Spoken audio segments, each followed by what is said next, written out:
નમસ્તે મિત્રો, રેવન્યુ તલાટી મેન્સ આન્સર રાઇટિંગમાં આજનો પ્રશ્ન નીતિશાસ્ત્ર અને મૂલ્ય વચ્ચેનો તફાવત સમજાવો. તો ચાલો જોઈએ.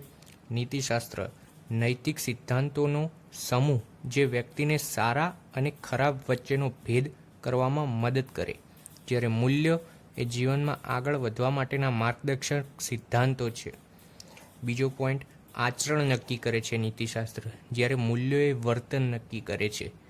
નીતિશાસ્ત્ર એ વ્યક્તિગત વિચારોમાં અવરોધ પેદા કરે છે, જ્યારે મૂલ્યો એ વ્યક્તિગત વિચારોને બહાર લાવવામાં પ્રોત્સાહન પૂરું પાડે છે. નીતિશાસ્ત્રના સિદ્ધાંતોથી બનેલી વ્યવસ્થા છે, જ્યારે વિચારોનું પથદર્શક છે. મૂલ્યો એ વિચારોનું પથદર્શક છે અને નીતિશાસ્ત્ર એ નૈતિકતાના સિદ્ધાંતોથી બનેલી વ્યવસ્થા છે. નીતિશાસ્ત્ર એ કર્મનિષ્ઠ છે અને મૂલ્યો એ વસ્તુનિષ્ઠ પ્લસ કર્મનિષ્ઠ છે. તો મિત્રો, હું છું તમારી સાથે જીપીએસસી યોદ્ધા. મળશું નવા પ્રશ્ન સાથે. ત્યાં સુધી લખતા રહો, શીખતા રહો.